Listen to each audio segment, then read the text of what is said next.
મોબાઈલના યુગમાં છે ને લોકો વાંચન તરફ ફરી વળે ને એ માટે એક ખૂબ સરસ મજાનો પ્રયાસ વાંચનનો વાર શરૂ કરવામાં આવી રહ્યો છે, એ પણ સાહિત્ય સેતુ સંસ્થા દ્વારા. અને મારી સાથે જોડાઈ ચૂક્યા છે અનુપમભાઈ દોશી. તો આપણે એમની પાસેથી વધુ વિગતમાં જાણીએ આ કાર્યક્રમ વિશે. પ્રવર્તમાન ડિજિટલ યુગમાં નાના મોટા સૌ કોઈ વાંચનથી વિમુખ થઈ ગયા છે. આજે કોઈ પુસ્તકાલયમાં જતા નથી. રાજકોટ શહેરની અંદર લગભગ 17 થી 18 સરસ મજાના પુસ્તકાલયો છે. રાજકોટ મહાનગરપાલિકા દ્વારા પણ અદ્યતન પુસ્તકો બનાવવામાં આવ્યા છે. રાજકોટની લેંગ લાઇબ્રેરી છે, 160 વર્ષ જૂની લાઇબ્રેરી, પરંતુ પુસ્તકાલયો અત્યારે સૂના પડ્યા છે.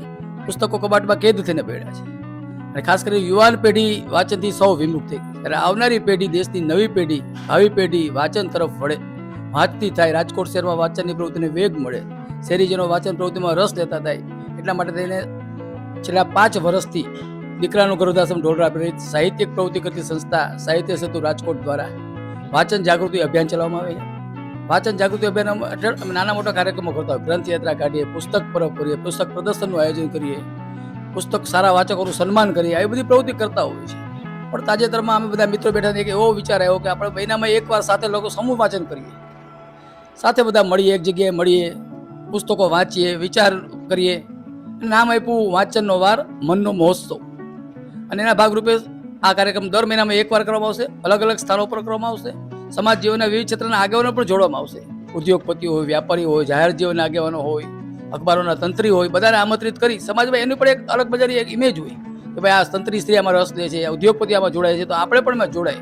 આ પ્રકારે બધાને ભેગા મળી 1 કલાક માટે સમૂહ વાંચનનો કાર્યક્રમનું આયોજન કર્યું. આ સિવાય તમારી સંસ્થા કયા કયા બીજા કાર્યો કરે છે? આગામી દિવસોમાં બેન આ જ કાર્યક્રમ વાંચનનો વાર છે, જે મનનો મહોત્સવ, એનો પહેલો જ કાર્યક્રમ તારીખ 19/3/2026 ગુરુવારના રોજ સાંજના 5:15 વાગે કાલાવડ રોડ ઉપર આવેલ સૌરાષ્ટ્ર હાઈસ્કૂલમાં આ કાર્યક્રમનું આયોજન કરેલ છે.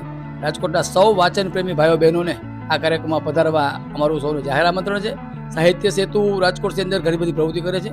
કવિ સંમેલનો કરે છે, ચર્ચા ગોષ્ઠીનું આયોજન કરે છે, લેખકોનું સન્માન કરતી હોય છે, કાવ્ય સંગ્રહ બહાર પડતો હોય, પુસ્તકોનું વિમોચન કરતી હોય છે. ઘણી બધી પ્રવૃત્તિ સાહિત્યની કરીએ છીએ.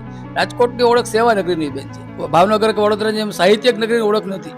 અમારો એવો પ્રયાસ છે કે રાજકોટની ઓળખ પણ સાહિત્યક નગરી તરીકે થાય, અને માટે સૌને સાથે રાખી નાના મોટા સાહિત્ય કાર્યક્રમનું આયોજન કરી રાજકોટમાં પણ સાહિત્યનું એક સરસ મજાનું વાતાવરણ થાય, અમારો એક પ્રયાસ છે. જો તમે પણ આ સરસ મજાના કાર્યમાં જોડાવા માંગો છો અથવા તો કોઈ પણ તમારે વિશેષ માહિતી જોઈએ છે તો ડિસ્પ્લે ઉપર નંબર આપેલો છે, અનુપમભાઈ દોશી, સાહિત્ય સેતુ રાજકોટ.